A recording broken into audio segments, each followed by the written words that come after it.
We're gonna die, I don't care. We need our country. We need our country. We need our freedom. We need our freedom in my country. Why are you killing us? We tired of what the Our actions, not only our words, must match the needs of the people of Tanzania. Months ago, I stood here calling on the authorities of Tanzania to release all political prisoners, and today that call is more urgent than ever. Tanzania is showing a deeply troubling pattern of repression and abuse. Critics, like opposition leaders, journalists, and activists, face threats, arbitrary arrests, extrajudicial killings, and forced disappearances. The government is shutting down free media and taking away people's basic rights to speak, gather, and move. Human rights defenders are in grave danger. The cases of Agathar Atuir and Boniface Mwangi, who came from Uganda and Kenya to observe the trial of Tundu Lissu, prove it. They were arrested and allegedly beaten and tortured by members of the army, and their story demands urgent accountability and justice. The October elections further exposed the scale of repression. Voters were denied a real choice, and security forces used deadly force against protesters. Today, I urge again the authorities in Tanzania to release Tundu Lissu and investigate disappearances of government critics, including that of Humphrey Polepole. Colleagues, we all care about human rights in Tanzania, so we need to do more.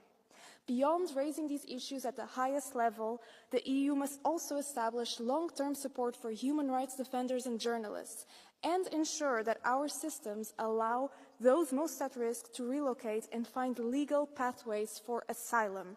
Our actions, not only our words, must match the needs of the people of Tanzania. On 19 November 2025, I attended a commemoration for the victims of election-related violence in Tanzania. And I rise today to stand in solidarity with the Tanzanian Australian community. There were horrendous actions undertaken by the security forces in Tanzania against those who were protesting against unfair elections in Tanzania. At the commemoration, I received a letter from the Tanzanian Association of Queensland. It called for a number of things. First, that we raise our voices, Acting Deputy President, to address the ongoing issues and ensure that people can demonstrate safely in Tanzania, and call upon the Australian Government to use all of its forums, access to all multinational forums, to advocate in that regard. Secondly, it called upon the Australian Government to exercise heightened caution when providing financial assistance to Tanzanian state institutions, especially given the actions of their security forces. I've written in those terms to the Honourable Senator Penny Wong, our Minister for Foreign Affairs, and I trust that Senator Wong, as she always does, will carefully consider the requests from our Tanzanian community, and I stand in solidarity with our wonderful Tanzanian Australian community. All right, welcome back, my people. What do you think will be the next step for the country of Tanzania? Because we've seen all that is happening since the period of election. We have seen all that has happened in this country. A lot of things has been done. People have been killed. You know, a government has come out with their different ideas and rules. You know, today in this country, there's still commotions between the government and the youths, because now today the youths are unable to be silent. They cannot be silent because let me try to be realistic. The country of Tanzania has been very peaceful country for so long. This country has been a very silent and peaceful for so long, since the time it got into its independence. And maybe I believe that it's because the people who have been leading this country have been doing things as how it's supposed to be done. But this is the coming of this woman by the name Samia, who claimed to be a democratic leader, but he's doing an evil this country. That's when we have started to see things happening at this time, this way, because at this time, we know, we as African youths, we are fighting for the change. We are fighting for the great change of African continent. We are fighting for the revolution. So there is no way we can sit down and watch over things happening as how some people want it to be happen. Because when today we say that we want just to sit down and watch over our leaders doing things in a mysterious way, just don't care, don't bother about their people, you know, then automatically it means that we are putting our countries in danger. We are putting our countries in danger because we can't just be sitting down. We're calling our countries democratic, calling our leaders democratic leaders when they don't have any sympathy against their people. They don't care about the life of their people. They don't care about the life of their citizens, the people that they're supposed to be protecting, the people that they're supposed to be guiding. They're the same people today. They are taking their life. Now, I've seen the European Union Parliament putting a sitting and discussing more about the country of Tanzania, and they have come out with the conclusion that they are cutting off. They have blocked everything that they have been doing to the country of Tanzania, and Samia has been okay about this because she claimed, and this report came out through the Ministry of Foreign Affairs. They came out clearly and said that they no longer want any help from this country, from any person, because the money or the support from Europe is not the only way to save this country, which I know that this is true. I can support this. But again, if you can come out to resist or to go against this foreign support and everything that has been coming out of Africa, maybe, which have been coming in Africa as a help or as aids. But through this, we know that there are some things that we have been losing. Through this support from Europe, there is a lot that we have been missing. But again, that's not a solution, because even if she comes out to say that she no longer recognizes the support from Europe, and again, she's not recognizing the presence of her people. She is no longer ready to serve or to protect her people. So that's the problem. So as the youths, we at this time, in my belief, I always believe that a great change is coming. Very soon, a great change is coming in Africa. A great change is coming, and we are going to have a free Africa. We are going to have one and united Africa. We are having to have the united or the neutral military system and one currency in Africa. If only we can be able to work towards these things. That's why you see today African youths are not ready to be silent, because we have been silenced for so long. Many people are trying to speak about this great continent of Africa. Many people try to speak about this the great change of Africa, but they were silenced, they were killed, they were eliminated. That's why today we always come here to speak about the people like Patrice Lumumba, like Kwame Nkrumah, all these great people who are truly fighting for this great change of Africa, who are truly fighting for the unity of Africa. But again, we can't keep quiet, because it never ended. It never ended, and it cannot end when we have not yet get what we are fighting for. We cannot stop doing this when we have not achieved the dreams of the great Pan-African, the great leaders who are really fighting for the great change of this great continent. We cannot be silent about this. That's why today we are working towards the agenda of Kwame Nkrumah, towards the agenda of Patrice Lumumba. We cannot forget that these people lost their life because of this great continent, that today we are having some people who are coming to play around, don't care about what happened all those past years, because these people, this great continent, my people, there are some people who died for it. So even if we as youth, we will fight during this process, if we will lose our life when trying to fight for liberation and change in this country, then it's okay. We are just okay about this, because even if we say that we are not going to fight, we are not going to condemn all these evils that are being done by African leaders, then we'll just end. At the end of the day, we'll just die. We'll just be killed, because these people are trying to make their countries to look like their personal businesses. They are trying to privatize African countries just like their family properties. You have seen what has happened in the country of Tanzania. So when you see this, the youth of country of Tanzania are coming out to fight hard.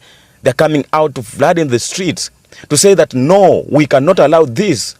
It is because of what is happening there. We've seen during the time of a nomination of ministers, Samia elected or nominated several family members. She nominated her daughter, her son-in-law, and other surrounding friends and members to put in her government. So this clearly means that this woman, maybe she has a different plans from what people are thinking about. She had a different plan, maybe, as how we as Africans were thinking of. Maybe she's planning to install the monarchy or kingdom or kingship in the country of Tanzania. Because if she can today elect her family member, a daughter, a son-in-law, and other family members to this government, then what do this mean? The same like the country of Uganda. We see the country of Uganda is like a family a property. We have this Museveni as the president, his son as the chief general of military system. We have his wife as the minister. We have her daughter as the minister. So the president of Africa are trying to bring some games. They just want Africans.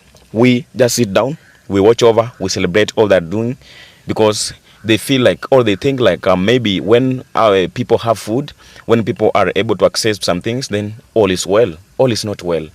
All is not well until the right thing happens. So today, what next for the country of Tanzania? This is the question. What next for the country of Tanzania? Because today, people have already lost their hope. People have already lost their faith. Today, the peace that has been in this country for decades has already been broken. People have no longer believed or trust in their governments, in their leaders. People have already lost their loved ones. So how can you expect that these people will just sit down, watch everything that's happening, support their leaders, wait for another period of election, they go and practice the democratic process of electing the another leaders, when the leaders of their choice are being locked, when they have no voice to go and question the government, when they have no the rights to ask or to go to demonstrate, maybe asking for their rights, when they have no right to ask for new constitution, then how do you expect that these people will just sit down and watch over everything that's happening? This is not possible. So all that's happening, the next step for the Tanzania is that we no longer urge them to continue going on the street, maybe to demonstrate or to go to fight. But all I can say is that these people have the mandatory. They have now a responsibility to work upon. Today, the citizens of Tanzania have one only mission to fight for. And this is what? Fight for the new constitution. Because today, let me tell you something. Today, even if these people comes out, the whole country of Tanzania, to go and demonstrate against the government, you don't know what will happen. They will just end up being jailed, being killed, and nothing will happen. Nothing will happen. Do you know why? Because the constitution of Tanzania is not the reformed one. It's not a new one. This is a colonial constitution. And you know, we all know which constitution was there during the colonial system. We all know about this. No one was able or allowed to go and question the government. No one was allowed to go and fight against the government. No one was allowed to go and maybe go against the rules, the regulations, of the government. So that is what is happening. Because let me give you an example. You have seen what has happened during the time of election. As the government announced the presidential elect, you know what happened? People were only complaining, but they have no right to go and challenge this in the court of law. They have no right to go and block the victory of the presidential elect, because the constitution does not allow them. The constitution only gives the president much power. The constitution gives a president much power that no one is allowed or is able to go in the challenge in the court of law. And this is allowed. So when the president comes out and arrests all these people who are going to demonstrate, when the president comes out and do anything that she is doing, the constitution still supports her, because that's how it is. So they have the duty today to go and fight today first to change the constitution of the country. You see the country of Kenya. When the president elect is being announced, and maybe the position has a problem with the results, they have the right to go and block the swearing in process until the case follow up, until the case go through the process, the entire process of election. Then from there, they will come out with a conclusion if if it's null or it's right. So that is what the country of Tanzania today and the country of Uganda have to work towards it. So if they can manage to do this, then automatically they'll get what they're fighting for. They'll get what they're crying for. They'll get what will help them. And not only them, but the entire generation in the entire country of Tanzania. Because we are only coming here because we need the best. We are fighting for this not for the country of Tanzania, but for the entire continent of Africa. Because if we sit down, watch over all that's happening, all these evil that are being done by African leaders, if we sit down, watch over them, then it means that tomorrow the same will happen to my country, the same will happen to your country, and you will not have done something to do about it. We will continue losing our people, we'll continue destroying our country without a conclusion, without a solution. I did a video yesterday, and I got some comments. There's some people in Tanzania who are telling me that we are so concerned about the country of Tanzania, about the conflicts, about everything in the country of Tanzania, while we as Kenyans, we have our own problems. We have to work about it. Let me tell you something. When you come out to give out a such content, so such comment, then you don't know who you are. You don't know what you're talking about, and you don't know what we are talking about. Because if you know what we are talking about, you can't have that opinion. You can't just come out with such opinion or such comment. Because when I come out to speak about these matters, it is not because maybe I'm supporting all that's happening in that country, but I'm trying to criticize all the evils that are being done in that country. I'm trying to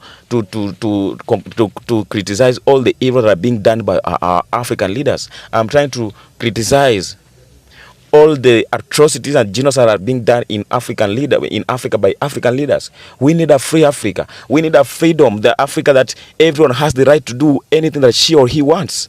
We are fighting for the great change that if the people will be waking up to go and vote or practice their democratic process, they'll be doing knowing that they're going to get what they are fighting for. They're going to get what what is for their own interest, but not for other people's interests. We are doing what we want, that Africa will have the right to go and make their own decision in a ballot box, and without being interfered, but getting the results which they are expected. So please, my people, we are being pained to see how things are happening in Africa. We are so pained to see, I'm very pained personally, seeing how the youths have been killed in the country of Tanzania, the youths who have not committed any crime, the people who are only going on the street to fight and cry for and ask or demand for their freedom and their rights. It pains me, because today I have my friends in Tanzania, I have my relatives in the country of Tanzania. This is not far from our countries. We are neighbors. We are doing businesses. So if this country can be totally destroyed, then it means that a lot is going to be lost. So let's have one voice. Let's have one voice. Let's speak what is going to help, but not just speaking what you feel like it's good for you. Because this country is not for us, it's not ours. But what is happening there is the same the same can happen in my country if I cannot stand today and criticize this. So I'll talk. I've taken a lot of time. So kindly, my people, this is the Black History. We are here to uncover all the truth that has been hidden. I'm the presenter here. And I hope that you get what I'm trying to speak. And due to this, kindly, if you interested, then kindly consider subscribing, share, join the membership there, so that we can continue moving together, speaking one voice, as we are hoping for the best of African continent. We need the best. We need a free African continent. We need a free, borderless African continent. We need to achieve the agenda of the great people. We need to achieve the agenda of Patrice Lumumba. Because don't forget that these people died fighting for this great continent.